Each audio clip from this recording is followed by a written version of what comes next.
les bendiga en esta hermosa mañana. A la verdad, yo espero que usted haya hecho un alto ahí en su casa y haya disfrutado esas alabanzas que son para honra y gloria de nuestro Dios. Dice su palabra que Dios habita en medio de la alabanza de su pueblo.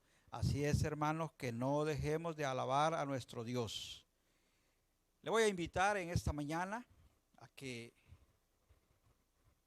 abra su Biblia y vaya al Evangelio de Marcos, capítulo 11, versículo 24, hermanos. El título para esta mañana es una pregunta. ¿Quieres ser un vencedor?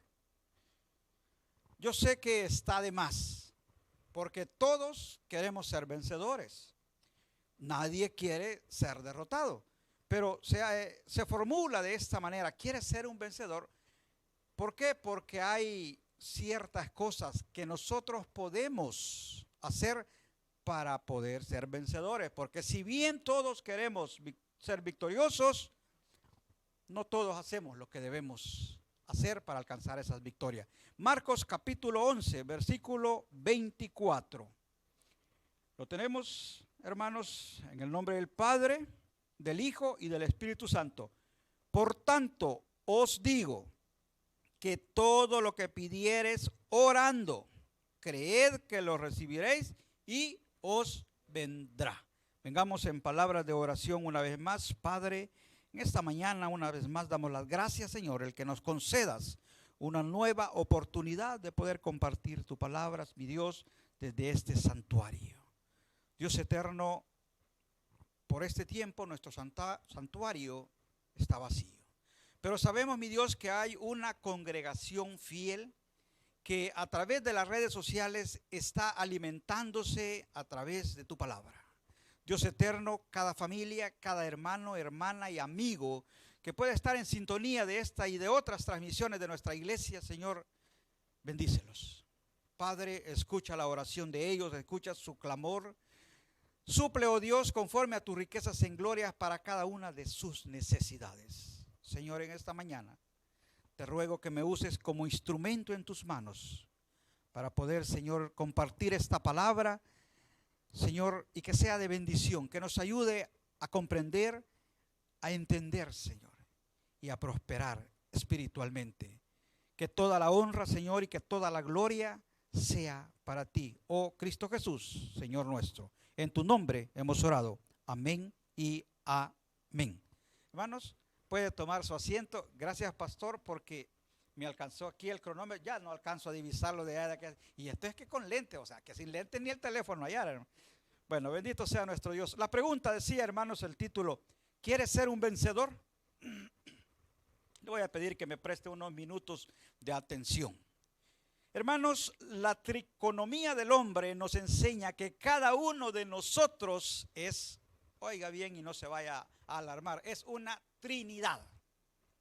Es decir, estamos compuestos de tres partes, pues: alma, espíritu y cuerpo. Y cada parte tiene una función en especial sin poder usurpar uno a las otras. El cuerpo no hace la función del alma ni del espíritu. Y así cada parte de nuestro cuerpo desempeña la función que Dios le ha asignado. En segundo lugar, hermanos, quiero que tengan presente lo siguiente: la parte consciente del hombre, contrario a lo que nos pueden enseñar, la parte consciente del hombre no es el cuerpo.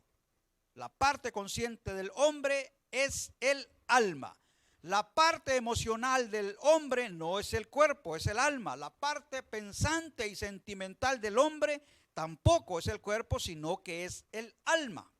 Ahora, la parte física y palpable del hombre no es el alma. Esto sí es el cuerpo. La interfase de comunicación entre Dios y el alma no es la carne, es el espíritu. Y la interfase de comunicación entre el alma y el mundo natural, ese sí es el cuerpo. Entonces podemos ver que cada parte de nosotros tiene una función específica. La creación del hombre, hermanos, aunque lo podemos entender y ya muchas veces lo hayamos leído, creemos que es de una sola vez, pero si nos detenemos un poquito, nos vamos a dar cuenta que fue prácticamente en dos pasos. Primero, del polvo de la tierra dice la Biblia que Dios formó un cuerpo con una apariencia según la mente de Dios, a su imagen y a semejanza. Si nos detenemos ahí, vamos a ver que Dios tomó un poco de tierra, y sabemos nosotros que la tierra por sí sola necesita un poco de humedad para poderse formar. Entonces Dios tomó una pequeña cantidad de polvo de tierra o de la tierra y formó una figura humana. Y ahí estaba aquella figura humana. Dios la había formado de acuerdo a su imagen, de acuerdo a su semejanza. Ahí estaba esa figura humana, pero sin vida. Mientras Dios no hacía la segunda parte, el cuerpo estaba inerte, sin sentimiento, sin emociones. Estaba el cuerpo ahí sin vida.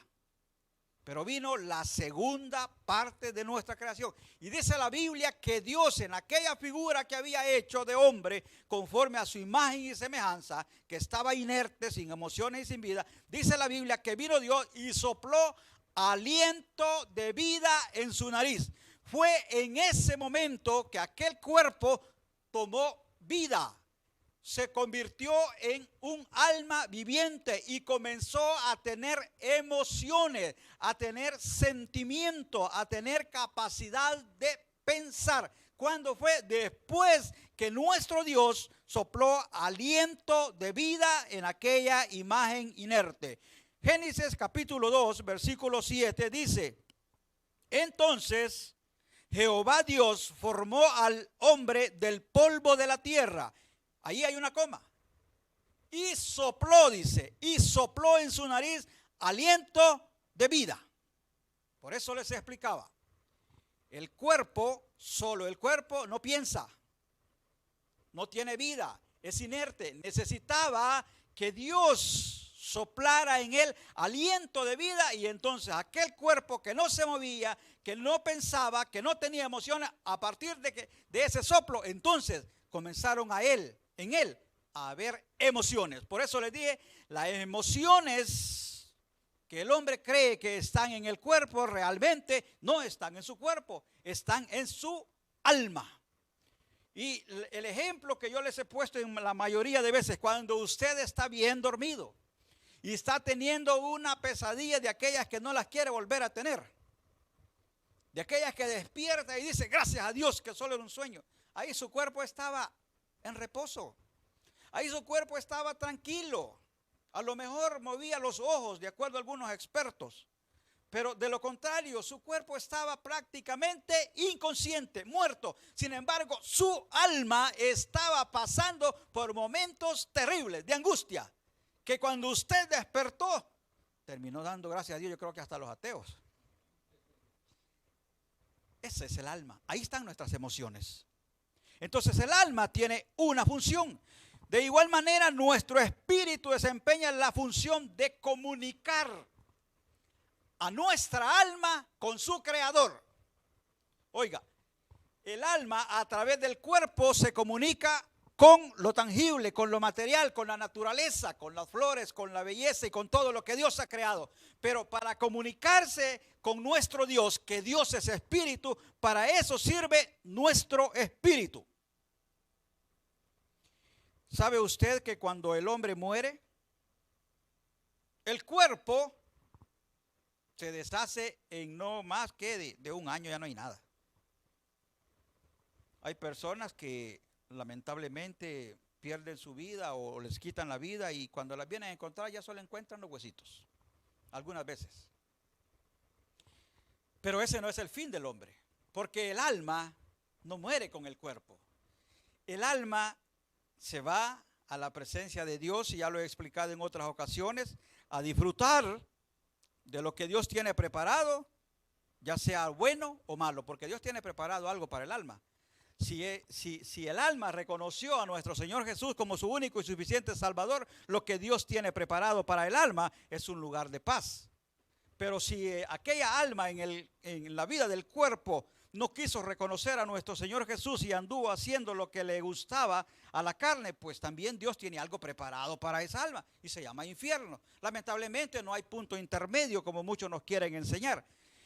Pero nuestro espíritu al momento de morir no se va a juicio, nuestro espíritu regresa a Dios, porque la única función de nuestro espíritu es servir de comunicación entre nosotros, entre el alma y nuestro Dios. Juan capítulo 4, versículo del 23 al 24 dice: mas la hora viene y ahora es cuando los verdaderos adoradores adorarán al Padre en espíritu y en verdad, porque también el Padre tales adoradores busca que le adoren. Dios es espíritu y los que le adoran en espíritu y en verdad es necesario que le adoremos.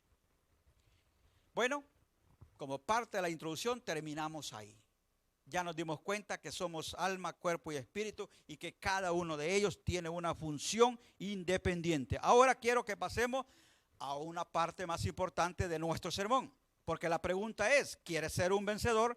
Hermano, si usted quiere ser un vencedor, tenga presente lo siguiente: que todo lo que pasa en lo material, todo lo que vemos en el mundo material, primero sucede en el mundo espiritual.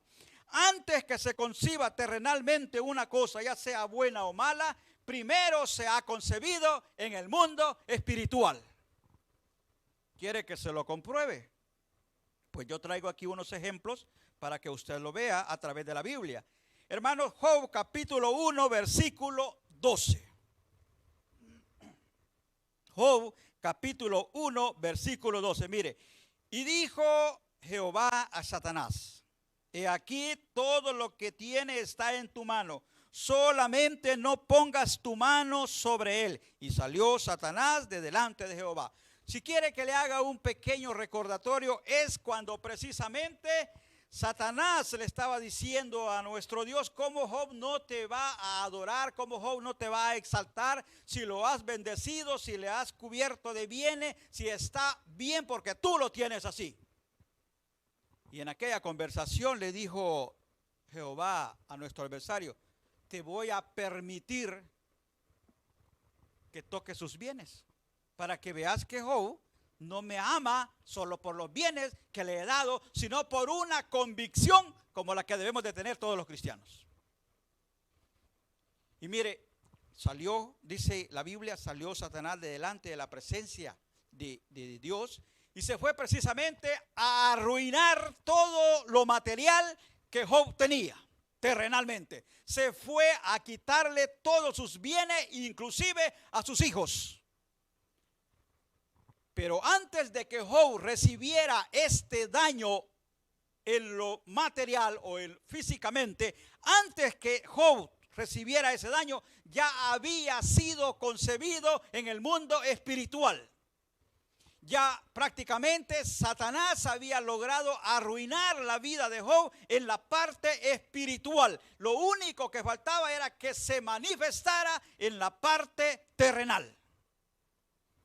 Segundo ejemplo, Job capítulo 2, versículos del 6 al 7. Y Jehová dijo a Satanás: he aquí él está en tus manos, mas guarda su vida. Entonces salió Satanás de la presencia de Jehová e hirió a Job con una sarna maligna desde la planta del pie hasta la coronilla de la cabeza. Una vez más, Satanás se presenta delante de Dios después que había arruinado la vida de Job en lo material. Y una vez más le dice nuestro Dios: ¿ya vistes cómo es mi siervo de Job de perfecto? Que a pesar que le has quitado todo lo material, aún me ama. Y le dijo Satanás: piel por piel va a dar el hombre, pero ¿qué tal si tocamos su vida?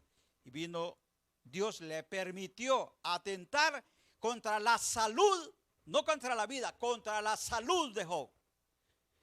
¿Qué significa? Que antes de que Job empezara a resentir en su cuerpo los estragos de aquella sarna maligna, primero había sido concebido ese mal en lo espiritual y después lo sintió en lo físico.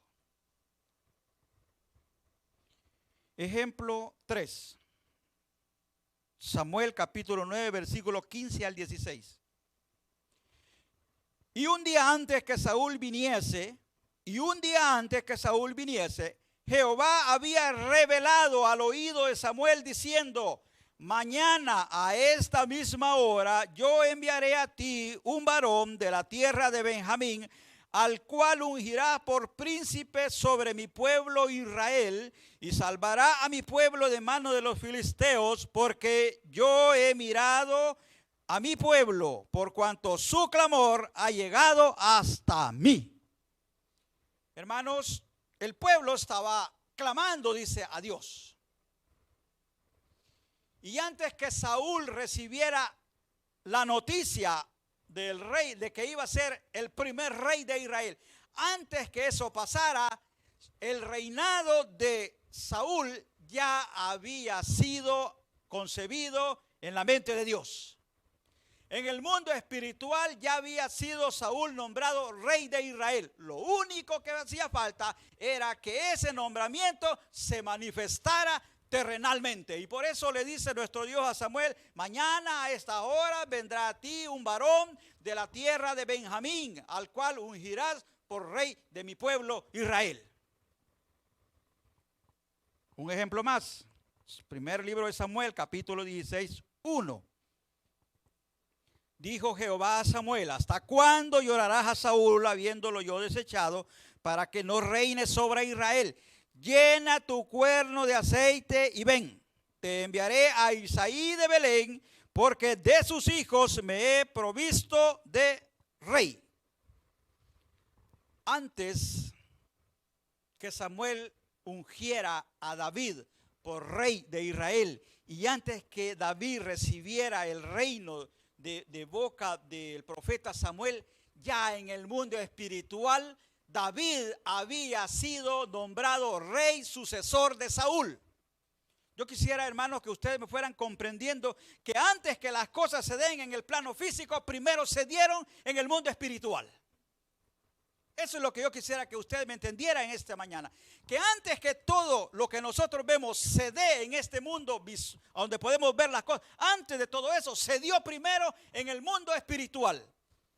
Y al principio hablé de que somos alma, cuerpo y espíritu. Con el cuerpo no podemos entrar al mundo espiritual, pero sí a través de nuestro espíritu. Cuando nosotros a través de la oración nos permitimos que nuestro espíritu se conecte con el espíritu de Dios, entonces ahí nosotros podemos marcar una tremenda diferencia, porque vamos a estar en el plano a donde se dan las cosas antes que se den en lo material.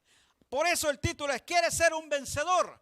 A través de la oración, cuando nuestro espíritu se conecta con Dios, ahí podemos pelear las victorias que más tarde podemos alcanzar palpables en esta vida. 4 ejemplos claros de que los eventos, antes que se manifiesten terrenalmente, primero se han concebido en lo espiritual. En el primer libro de Samuel, capítulo 30, versículo 8. Dice: y David consultó a Jehová diciendo: ¿perseguiré a estos merodeadores? ¿Los podré alcanzar? Y él le dijo: síguelos, porque ciertamente lo alcanzarás, y de cierto librarás a los cautivos. Mire, el versículo lo leemos en menos de 10 o 15, 20 segundos. Pero ese pedacito que ahí está escrito en unas 3 líneas o 4 líneas, de acuerdo a la versión bíblica que usted use, no crea que fue así en cuestión de segundos. David y sus valientes regresaban de hacer patrullajes, por decir así, alrededor de su territorio, y cuando regresan se dan cuenta que los enemigos invadieron su ciudad y se llevaron todo, le prendieron fuego y se llevaron cautivos mujeres y hijos y todos los bienes. Y todo el pueblo que andaba con David, dice, empezó a llorar con una amargura tremenda de alma, de espíritu, de corazón, tremenda aquella amargura. Tanto así de que miraban a David el responsable de su desgracia y que querían apedrearlo. Y David, estando en la misma condición, porque también sus esposas habían sido llevadas cautivas y sus bienes también habían sido perdidos. Pero David conocía cómo enfrentar las batallas. Y antes de salir corriendo a seguir al enemigo, antes de querer buscar una victoria terrenalmente, primero la busca espiritualmente. ¿Cómo? A través de la oración, consultando con Dios, hablando con Dios. Y le pregunta: Señor, ¿alcanzaré a estos merodeadores? Y el Señor le dijo: sí, los vas a alcanzar. ¿Podré destruirlos? Y el Señor le dice: ciertamente los alcanzarás, y de cierto librarás a los cautivos. En otras palabras, la victoria que se ve en los versículos más adelante, la victoria que se ve de parte de David contra sus adversarios, antes que se viera en el plano físico, ya había sido ganada en el mundo espiritual. Versículos 17 y 18 dice: y los hirió David desde aquella mañana hasta la tarde del día siguiente, y no escapó ninguno de ellos, sino 400 jóvenes que montaron sobre sus camellos y huyeron. Y libró David todo lo que los amalecitas habían tomado, y asimismo libertó David a sus 2 mujeres. Hermanos, David, que de acuerdo a la Biblia, según el corazón de Dios, él sabía que antes de enfrentar a su adversario, antes de querer alcanzar una victoria terrenal, primero tenía que alcanzarla espiritualmente. Y cuando se vio en aquella situación, le habló al sacerdote y le dijo: tráeme el efod. Yo, antes de ir a la batalla, antes de buscar una victoria, yo primero voy a consultar con Dios. Y habló con Dios, y Dios le dio la victoria. Vaya conmigo al segundo libro de Crónicas, capítulo 32, 20 y 21. Mas el rey Ezequías y el profeta Isaías, hijo de Amós, oraron por esto y clamaron al cielo. Y Jehová envió un ángel, el cual destruyó a todo valiente y esforzado, y a los jefes de capitanes en el campamento del rey de Asiria. Y este se volvió, por tanto, avergonzado a su tierra, y entrando en el templo de su Dios, allí lo mataron a espada sus propios hijos. Este es el rey Sennacherib, que en su campaña militar se acercó a Judá, la sitió y envió mensajeros al rey Ezequías y le dijo: no creas que tu Dios va a poder librarte de mi mano, porque aquí, le dijo, están los cráneos y las coronas de otros reyes que confiaron en sus dioses, y ninguno de esos dioses los pudo librar de mi mano, sino que fueron entregados. ¿Qué te hace creer a ti que tu Dios te va a librar? Hermanos, aquel hombre realmente no sabía absolutamente nada acerca del Dios de Israel. Pero mire, ante aquella advertencia, ante aquella amenaza, el rey y el profeta de Dios ya tenían el conocimiento que si realmente querían una victoria terrenal sobre sus adversarios, primero tenían que buscar esa victoria en el mundo espiritual. Y por eso dice de que Ezequías y el profeta Isaías, hijo de Amós, oraron y clamaron a Dios. Y Dios les dio la victoria. Hermanos, el diablo, antes de tocarnos físicamente, primero va a conseguir permisos espirituales. Lucas capítulo 22, 31. Dijo también el Señor: Simón, Simón, he aquí Satanás os ha pedido para zarandearlos como a trigo. Hermano, antes que nosotros nos toque el problema, la dificultad, antes que nosotros nos veamos inmersos en una situación difícil, perdone que le diga, pero antes de eso ya se dio allá arriba. Entonces, si, por decir así, hermano, si el nudo de nuestro problema se amarró allá arriba, la forma de soltarlo es allá arriba, no aquí abajo. Y la forma de subir a la presencia de nuestro Dios es a través de la oración. No en una oración de costumbre, no en una oración de tradición, de obligación, no. En una oración de aquella hasta que usted se encuentra verdaderamente con Dios. En esas oraciones a donde nosotros nos encontramos con nuestro Dios, Cuando yo les digo, cuando usted tiene una oración de esa, a donde de verdad se ha encontrado con Dios y empieza a tener una comunicación con Dios, esas oraciones usted nunca las va a querer terminar. Porque en la presencia de Dios ahí se le terminan sus aflicciones, sus males. ¿Por qué? Porque la paz de Dios sobrepasa todo entendimiento. Pero ¿cómo lo alcanzamos? A través de la oración. Por eso decía el versículo inicial: por tanto digo que todo lo que pidiereis orando, creed que lo recibiréis y os vendrá. ¿Por qué? Porque orando es como nosotros peleamos las batallas espirituales, y después esas victorias que se lograron en lo espiritual se vuelven en lo físico. Debemos de comprenderlo, hermanos. Claves para pelear espiritualmente y alcanzar victorias en Cristo Jesús. Muy famosa por todos y conocido. Segundo de Crónicas, capítulo 7, versículo 14. Si se humillare mi pueblo, sobre el cual mi nombre es invocado, y oraren y buscaren mi rostro, y se convirtieren de sus malos caminos, entonces yo oiré desde los cielos, perdonaré sus pecados y sanaré su tierra. Entonces, si queremos victorias, la forma de alcanzarlo es lucharlas y librarlas en el mundo espiritual, empezando como humillándonos. En primer lugar, reconocer que sin Dios no somos nada. Reconocer que sin Dios no somos nada. Y mire, en estos tiempos está excelente. Ya nos dimos cuenta que el dinero no nos cura. Con toda esa enfermedad que se ha levantado, ahí no hay dinero, ahí no hay posición social. Ahí creo que está más claro el ejemplo. Hermanos, sin Dios no somos nada. Ahí no cuenta nada. Ahí lo único que cuenta es que tengamos una buena relación con Dios. Eso nos garantiza, en primer lugar, que no nos podemos enfermar. Y en segundo lugar, si llegásemos a enfermarnos, Dios nos puede levantar. Eso es la mejor póliza de seguro que podemos tener. Dice: humillarnos, reconocer que no somos nada sin Dios. Segundo, orar y buscar su rostro. Hermano, librar una batalla espiritual hasta obtener la victoria. Es una oración continuas con ruegos, y si es posible derrame su alma en llanto delante de nuestro Dios. Cambiemos nuestro sistema de orar.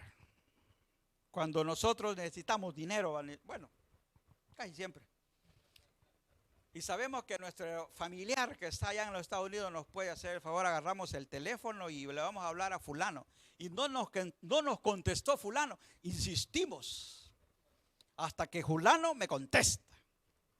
Y si no me contestó, ya después de unas 5 veces, voy a dejar el teléfono tranquilo, más tardecito le voy a hablar. Se nos pasa el día intentando hablar, seguimos con la noche y seguimos hasta el siguiente día, hasta que nos contesta. Y cuando nos contesta: ¿y qué pasó? Espérate vos, que fíjate que estoy pasando una aflicción aquí, necesitaba, y vos no me contestabas. Y quizás el otro, como ya sabía, no quería contestar, ¿verdad? Pero verdad, hermanos, que hasta que nos contesta. ¿Por qué no hacemos lo mismo con Dios? Ese tipo de oración es el que Dios quiere de nosotros. Hasta que nuestro espíritu, como dice un canto, se toca con el Espíritu de Dios. Ahí somos fortalecidos, ahí alcanzamos victoria, ahí alcanzamos paciencia, ahí empezamos a comprender la voluntad de Dios sobre nuestras vidas. Pero muchos de nosotros, hermanos, ante la adversidad queremos vencerlo, pero no queremos acercarnos a Dios. Queremos alcanzar la victoria terrenal, pero no queremos pelear la victoria espiritual. Si queremos alcanzar las victorias, si queremos ser un vencedor terrenalmente, primero debemos de vencer espiritualmente. Entre los requisitos dice convertirse de nuestros malos caminos. Hermano, esto es apartarse del pecado. ¿Por qué? Porque el pecado nos separa de Dios y no habrá victoria mientras haya pecado en nosotros. No se engañe y no se deje engañar. Por más que le digan: mire, hay bendición sobre su vida, voy a decretar prosperidad, ese problema en el nombre de Jesús se va. Hermano, no se deje engañar. Si hay pecado en su vida, Dios no va a obrar en nosotros. Necesitamos apartarnos de nuestros pecados, convertirnos de nuestros malos caminos, porque dice: entonces, si se convirtieren de sus malos caminos, yo oiré desde los cielos, perdonaré sus pecados y sanaré su tierra. Si usted está pasando una dificultad terrenalmente y quiere alcanzar la victoria sobre ese problema, sobre esa enfermedad, sobre la dificultad que tenga, hermano, primero, lúchela en el mundo espiritual a través de la oración, a través de la alabanza, a través de una dependencia continua de nuestro Dios. Hermanos, a través de la oración ferviente nos adentramos en el mundo espiritual, nos fortalecemos en Dios por medio de su Espíritu Santo, derramamos nuestra alma en ruegos delante de Él y ¿sabe qué? Movemos la mano de misericordia de Dios a favor nuestro. Muchos queremos, hermanos, ver victorias físicas sin ni siquiera buscar de Dios. Algunos llevamos años anhelando una solución a nuestros problemas, pero no queremos sacrificar nuestro yo delante de Dios. Nuestras oraciones siguen siendo aquellas oraciones tradicionales, siguen siendo aquellas oraciones de costumbre. Gracias. Pero yo le invito, hermano, esta mañana, deje la rutina. Deje la rutina, hermano, y comencemos a encontrarnos con Dios. No es alarmista, como dijo nuestro pastor, no se trata de alarmar, no se trata de poner miedo, pero se trata de ver una realidad. Lo que estamos viviendo cada día está más cerca. Hermanos, y si todavía no ha tocado nuestras casas, significa que aún estamos en tiempos de poder prepararnos para enfrentar esta dificultad. Todavía estamos a tiempo de poder ponernos a cuentas con Dios. Esforcémonos, hermanos, por alcanzar la victoria sobre nuestro problema, pero de una manera espiritualmente, y después vamos a ver esa victoria en la parte terrenal. Hermanos, vivir derrotado es decisión nuestra, no es decisión de Dios.